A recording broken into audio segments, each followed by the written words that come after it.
Live from Kings Mountain High School, it's Mountaineer football tonight, the weekly coaches show where we discuss everything Mountaineer football. Brought to you by the Kings Mountain Touchdown Club and sponsored by ASI Incorporated, Harris Funeral Home, and the Kings Mountain Family YMCA. The Player of the Week is brought to you by Butler's Outdoor Design. And now your host, Craig Short, with head coach Strait Herron for Mountaineer football tonight.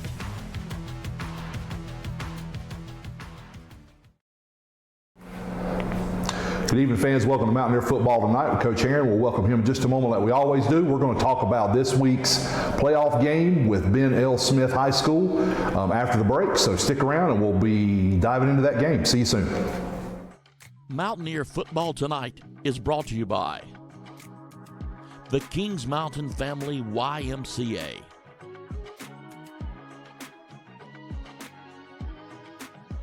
Harris Funeral Home,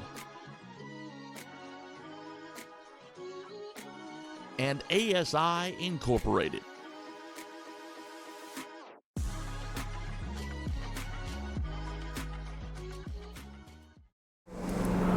Welcome back, fans. Coach, good to see you. Good to see you. Let's get into it. Tell me about, a lot of people are more familiar with the playoff format. It was newer this year. Tell me what your thoughts were. I'm just going to group it all together. Like, it changed up a little. We didn't know if we'd have a bye. The first 8 teams have a bye. We were 10 seed. Talk about what you think about the format, and then what you feel like the advantages, disadvantages might have been of having a bye or not this week. Yeah, I don't think there's any perfect way to do playoffs.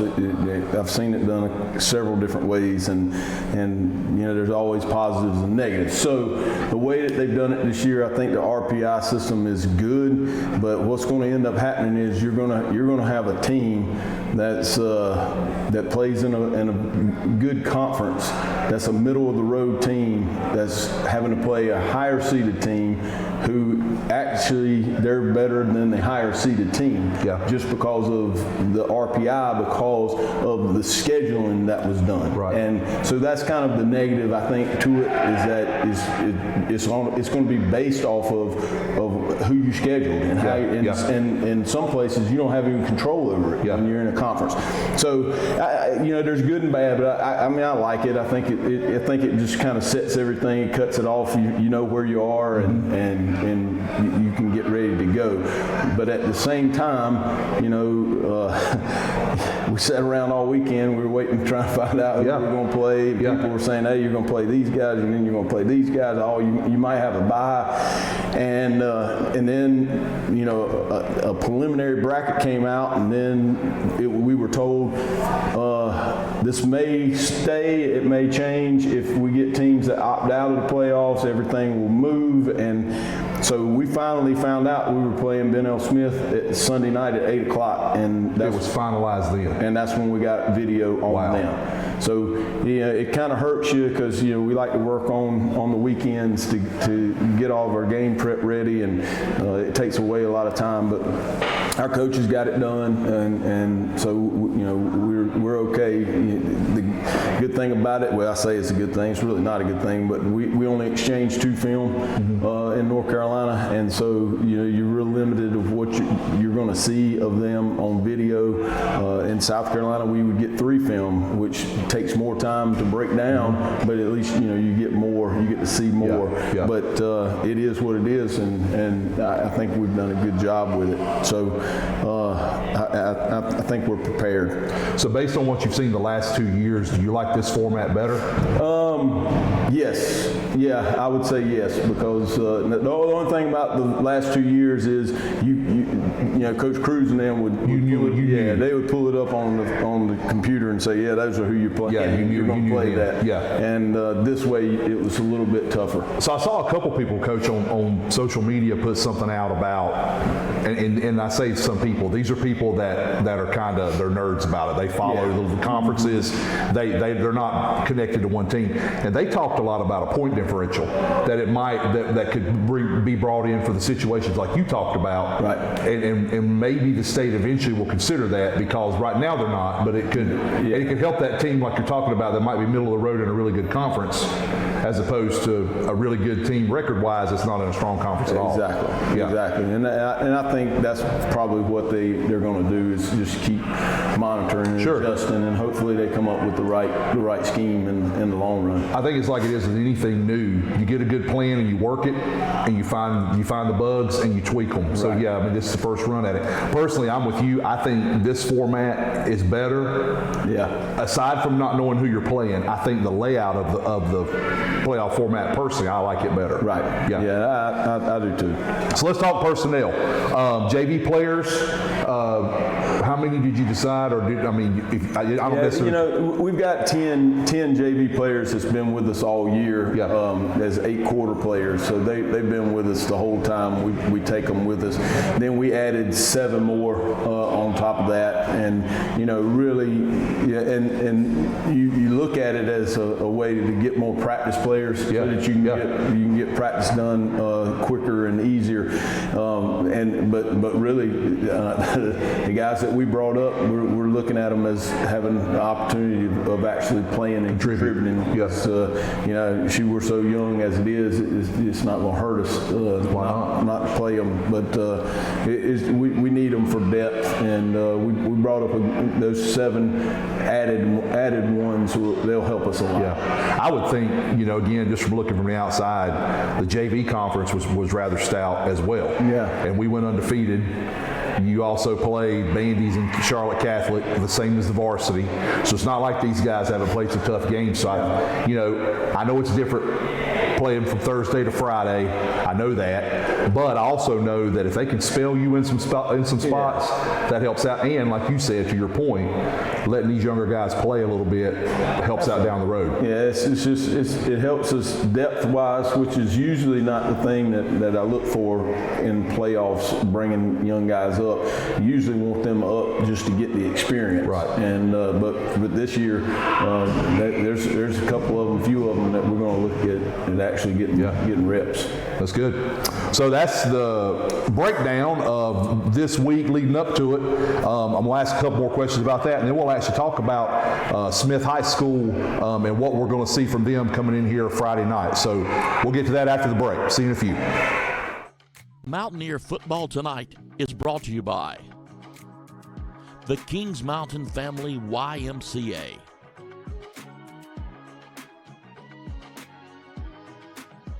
Harris Funeral Home,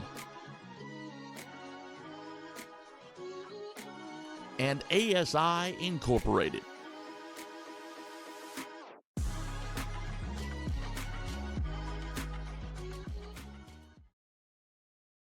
Good. Welcome back, fans. Coach, going into playoffs, aside from the JV coming up, the boys you pulled, do you tweak anything getting ready for the week, or do you guys change anything? I mean, again, you didn't get film until late Sunday night, so you didn't really have a game plan until late Sunday. But is there anything playoff-wise that you do differently? Usually when we get to this point, we kind of limit the individual work and that kind of stuff. We usually do a lot more group and team types periods, just to work on the people that we're seeing and the actual scheme against them.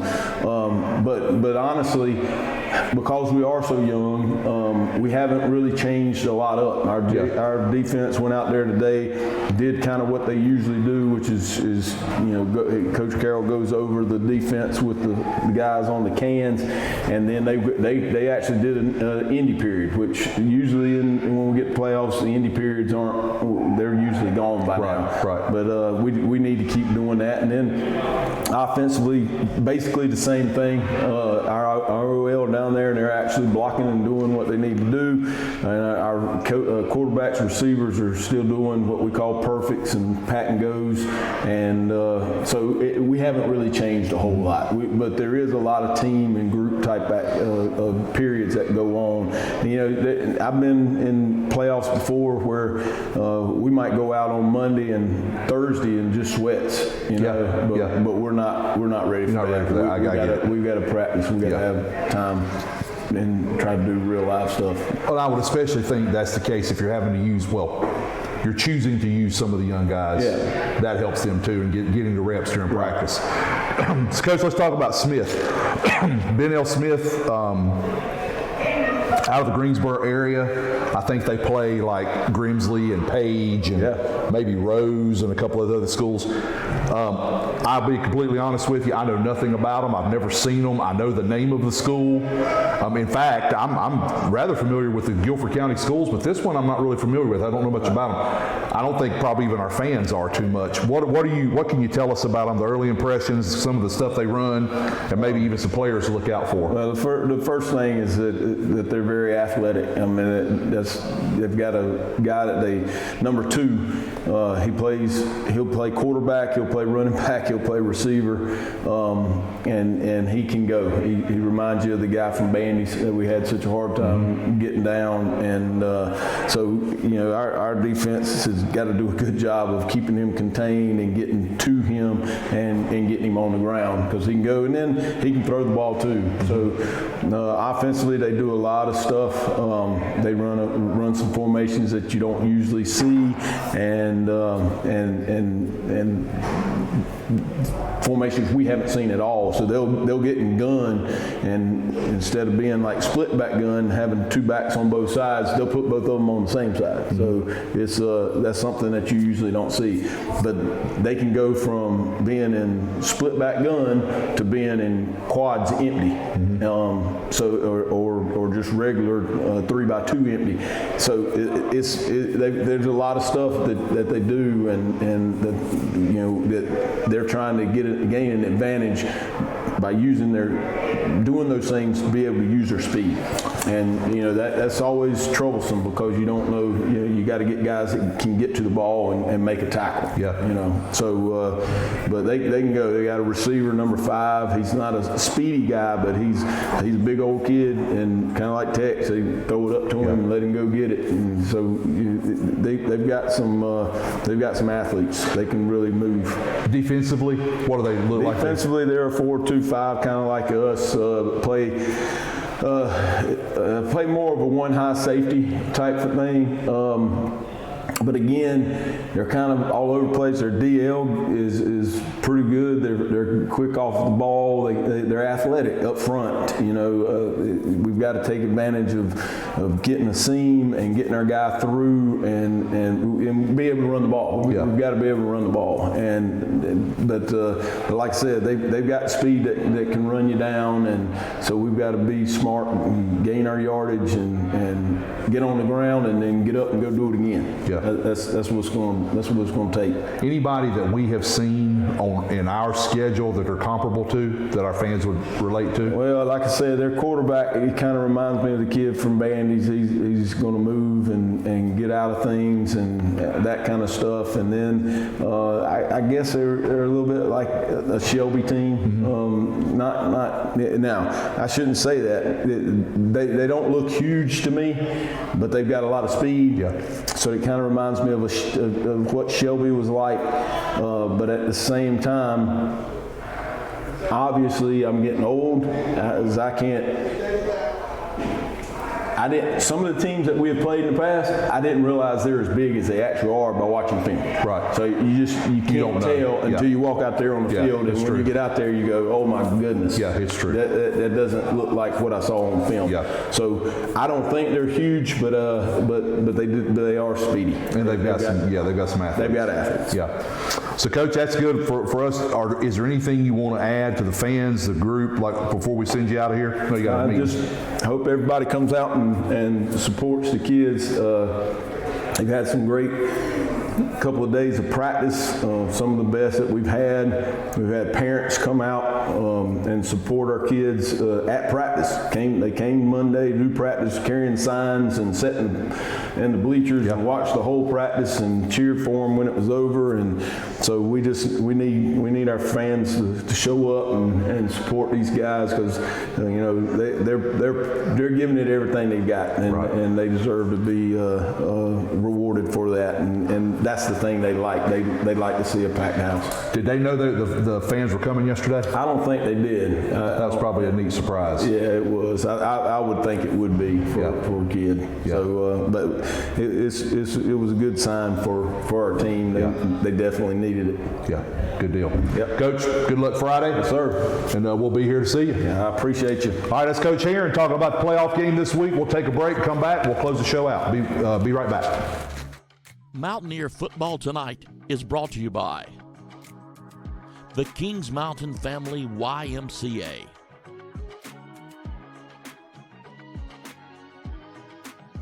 Harris Funeral Home. And ASI Incorporated.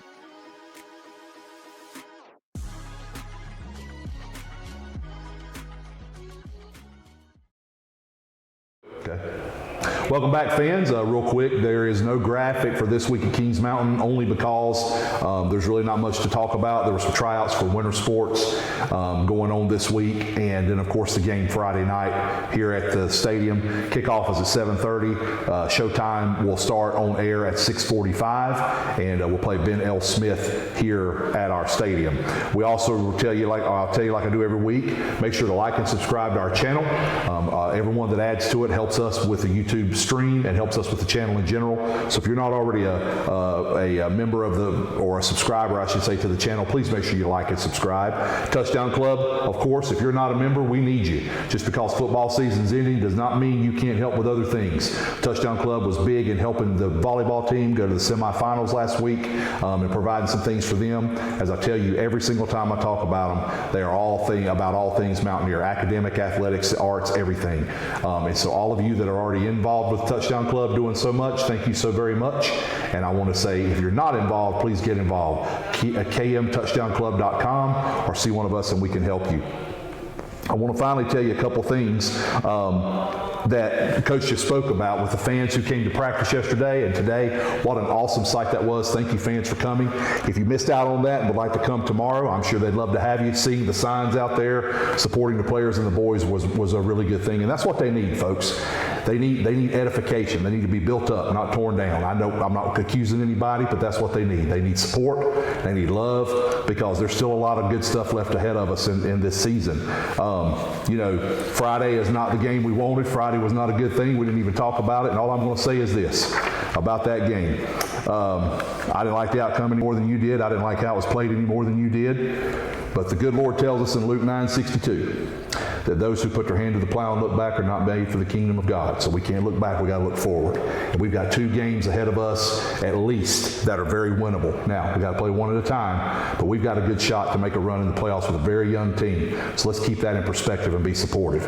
Hope to see you here Friday night at the stadium, cheering on the Mountaineers. If you can't be with us, see the live stream. Maybe this week Drew will put the camera in the press box so you can see him try to put his sweatshirt on, or hopefully he will wear pants and his legs will be warm. Only if I have banana pudding. Banana pudding. We'd like to put a plea out. That is a good point. Drew said that since I get Diet Sun Drops delivered to me by random people, and specifically Kim and Tracy Boland, thank you for that, by the way. And we do have our Diet Sun Drop tonight, Miss Boland.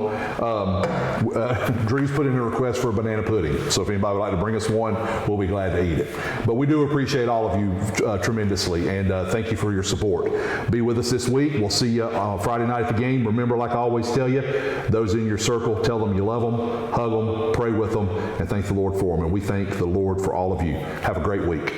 Mountaineer Football Tonight was brought to you by the Kings Mountain Touchdown Club and sponsored by ASI Incorporated, Harris Funeral Home, and the Kings Mountain Family YMCA. The Player of the Week, brought to you by Butler's Outdoor Design. This has been a presentation of KMHS Sports.